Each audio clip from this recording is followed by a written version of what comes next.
Woo! We are back. CliffBeats, no script, off the rip with the one and only. Your girl, Karen. My girl Karen, who's on fire right now. We just we checked out Dead Wrong. We did 50 Cent, Snoop Dogg, Eminem. We checked out a little bit of the beef between Rick Ross and Eminem and 50. I'm not really digging into the whole 50 Cent Rick Ross thing, but I wanted to see how M instantly responded to Rick Ross and deaded that. We're jumping back into Encore. I want to check out the last few songs on this album so we can get it moving. I want to get to the battles. I want to wrap those up. Then we're moving into Relapse, guys, because everybody... There's a lot of people who loved Relapse. Like, loved it. I wasn't the biggest fan. Interesting. So I want to see, I think everyone kind of wants to see what Karen's interpretation of everything is. So we're going to get there. But right now we have Yellow Brick Road. I don't want to ruin it for you. But I want you to enjoy it. You ready? Yes. All right, guys, go like, go subscribe. Please show love to the original artist, Eminem. That is the most important part of this video. Like, subscribe, all that good stuff. Boom. Helps out every channel. We'd love to have you to hit that subscribe button. And don't worry, we won't flood your airwaves too much. If we do, it's only going to be with heat. Let's go. What we have to do is deal with it when these individuals are young enough, if you will, to be saved. Not in a religious sense, but not to constitute what this country at times calls their throwaway children. We seem to be approaching an age of the gross. We all have this idea that we should move up a little bit from our parent station, and each generation should do a little bit better. Alright, come on, let's cut the bullshit enough. Let's get it started. Let's start addressing this issue and open it up. Let's take the shit back to the basement and we can discuss statements that's made on this tape and its whole origin of the music that we all know and love, the music we all enjoy, the music you accuse me of trying to destroy. Let's rewind it to 89 when I was a boy on the east side of Detroit, crossing 8 Mile in the Warren in the hick territory. I like to share a story. This is my story and can't nobody tell it for me. You have well informed me. I'm well aware that I don't belong here. You made that perfectly clear. I get my ass kicked damn near everywhere, from Bel Air shopping center just for stopping in there, from the black side all the way to the white side. Okay, there's a bright side, a day that I might slide. You may call it a pass, I call it hauling my ass through that patch of grass over them railroad tracks. Oh, them railroad tracks, them old railroad tracks, them good old notorious, so well-known tracks. So let's go back, follow the yellow brick road as we go on another episode. Journey with me as I take it through this nifty little place that I once used to call home, sweet home. Come on, let's go back. So this is obviously more of a storytelling track. Yeah. And you're getting to see how he's talking about, I got my ass kicked no matter what, just for being what. It didn't matter the situation. If I was rapping, people didn't like it. If I was walking around, people didn't like it. I was catching it from both ends, from white people thinking I was black, and then black people thinking I was white trying to be black. Like, I just kept getting my ass kicked. Yeah, and sometimes it just doesn't matter. Sometimes you just get picked on for no reason at all. You know what I mean? And he's talked about it before, too. Like, he used to be scared of it until Proof, his best friend that passed away, like, basically, like, taught him to fight and realized, oh, I could take a punch. And was able to start throwing back, and then Eminem just became a... They said he had a hot temper. That you didn't want to mess with him. I've seen him try to fight a whole... Hey. I've seen him try to... Babe, I've seen him try to fight a whole crowd. They say there's absolutely no evidence out there that proves or that could in any way lean towards he's hot-headed. No, not at Not at all. Wait till he gets the Ja Rule beef.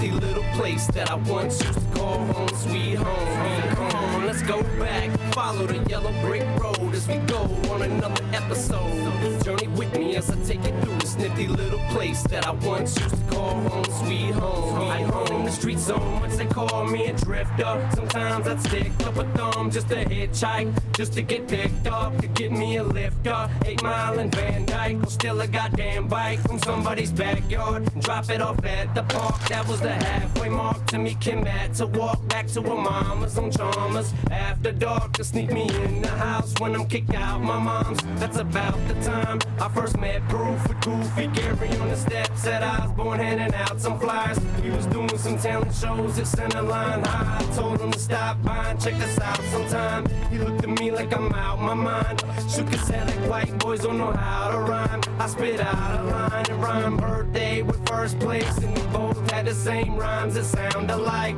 We was on the same shit, that Big Daddy Kane shit, but compound syllable sound combined. From that day we was down to ride. Somehow we knew we'd meet again somewhere down the line. So let's go back, follow the yellow brick road. I don't know about you, but that gives me the chills, man. Yeah, that's really cute. Yeah, there's a lot of stuff we're gonna cover, and Karen needs to see this too because it means a lot with what happened with Proof and Eminem, and we'll get a chance to share that with you and get Karen's reactions to it. But yeah, man, it's crazy because there's just certain people you meet when you're a rapper that, like, when you're a kid, like, you just know there's something there. You know what I mean? And like, the same thing happened with me. Like, some of my boys that I met, they'd be like, "You don't rap. Get the fuck. This white boy does not rap at all." And then we would all start spitting. They'd be like, "Holy shit. Like, what's up and up? Eminem 2.0?" That's what they would always mess around and call me and shit. It's like, and then it ended up, you know, all of us becoming a group and stuff. But anyways, it is beautiful the way he explained it right there. We meet again somewhere down the line. So let's go back, follow the yellow brick road as we go on another episode. Journey with me as I take you through this nifty little place that I once used to call home, sweet home. Let's go back, follow the yellow brick road as we go on another episode. Journey with me as I take you through this nifty little place that I once used to call home, sweet home. My first year in 9th grade, can't forget that day at school. It was cool till your man MC Shan came through and said that Puma's the brand cause the clan makes troops. It was rumors, but man, goddamn, they flew. Must have been true because man, we done banned they shoes. I had the new ones, the cool J Ice Lamb Sway too, but we just threw them in the trash like the yesterday's news. Guess who came through next? X-Clan debuted. Professor X and Glorious exists in a state of red, black, and green with a key. Sissies. Now with this being a new trend, we don't fit in. Crackers is out with cactus albums. Blackness is in. African symbols and medallions represent black power, and we ain't know what it meant. Me and my man Howard and Butter would go to the mall with them all over our necks like we're showing them off.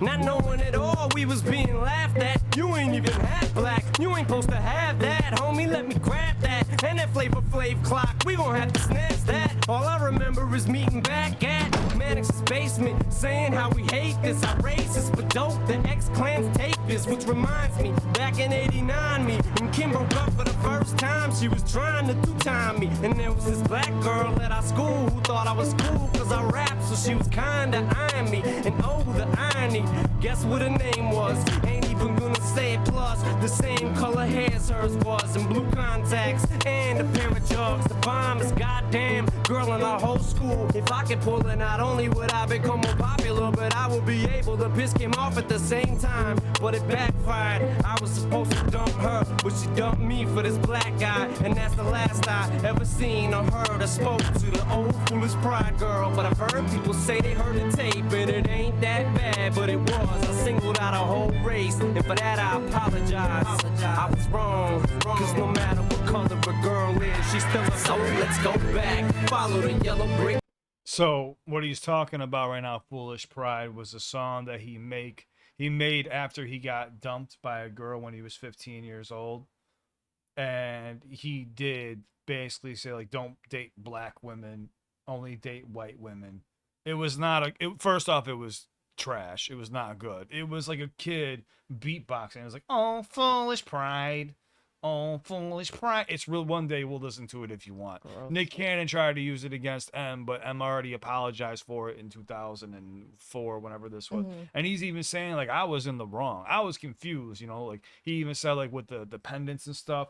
I didn't know. I was a kid thinking, like, I could represent and hold it down, but I didn't realize that they took it as a racial issue with me, you know. And he's like, I love this tape, but it was racist, and I was just confused with who I was as a kid. And then, you know, the irony, because I'm thinking her name was Kim as well, is what it sounds like to me. Same blonde hair as hers, blue contacts.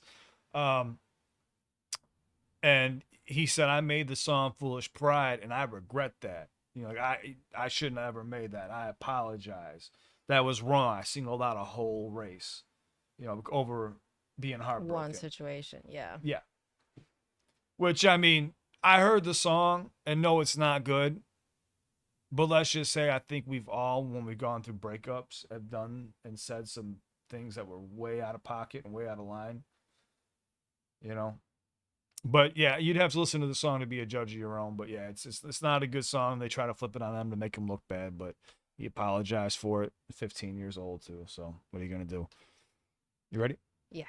I figured this was an easier listen to because it's all storyline.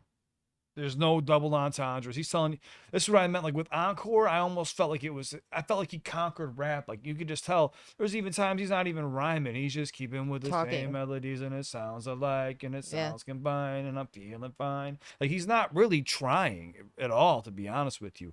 That's what kind of like tainted my ear a bit with Encore. Cause I'm like, where's this dude that was like setting this bar so high and right now he's okay just driving under it. Well, I do think that it seems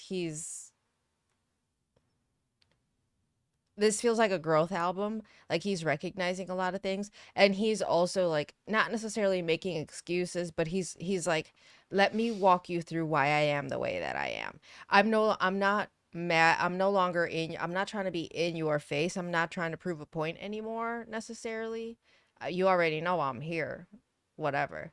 Now I'm gonna show you a little bit of how I got here or why I am the way that I am. And I do like that. Like everything about this is like, even when he's talking about like not having a ride, trying to find his way home. So he takes a bike from the backyard, drops it off halfway to the park because that's where him and Kim go to meet. Yes. See how it's easier for me to catch these because there's not a whole lot of the entendres, just picture. So it's visual for me, so I can remember it.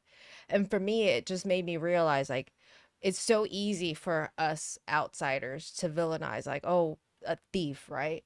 But the reality is like this was just a kid in need and he wasn't being necessarily malicious, like, oh, I'm gonna take this from so and so.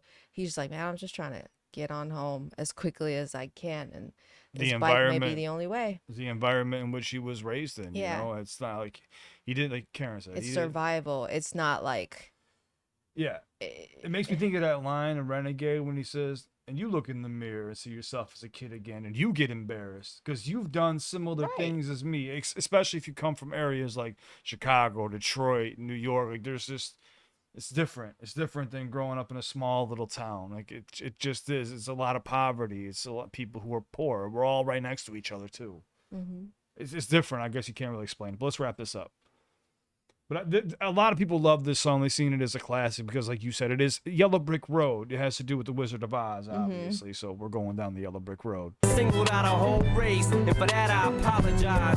I was wrong, cause no matter what color a girl is, she's still a soul. Let's go back, follow the yellow I believe it says she's still a hoe. brick road as we go on another episode. Journey with me as I take you through this nifty little place that I once used to call home, sweet home. Come on, let's go back. Follow the yellow brick road as we go on another episode. Journey with me as I take you through this nifty little place that I once used to call home, sweet home, sweet home.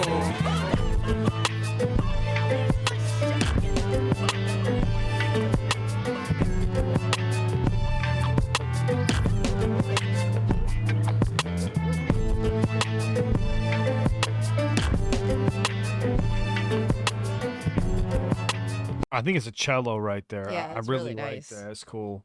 That's got Eminem's production written all over it.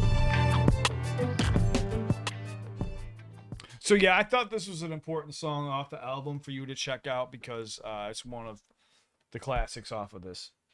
I like it. I would definitely say it feels like a classic song to me. Yeah, this there's a few on here, but it was we're gonna go through the rest of the album. Guys, comment down below. Let us know what you would like Karen to see from Encore. Again, I'm a little bit biased with Encore and Relapse. But I want to show her as much as I possibly can. So just comment down below. Helps us out with the algorithm, especially if you subscribe. Tell them. Subscribe, friends. Subscribe, friends. Thank you. Hit that subscribe. But most importantly, who should they be subscribing to? The artist, please. Show them some love. Show love to Eminem. That's what we're here for, guys. And thank you so much for watching. It means the world. We love hanging with you. We feel so good to be back. No more investigations. We're free. We're free. We'll see for how long. For how long? Don't worry, it'll be happening again in March. But it's on to the next one. Shoot me a message if you need me. We love you. Stay safe. And it's on to the next one. We got battles. We got songs. We got new artists. We got beat. We got all types of stuff coming your way. Now that we're we have no more ball and chain, we're about to go loose. Let's go. Boom. Boom. Give me some of that coffee. Sprinkle a little bit of cocaine on it. What?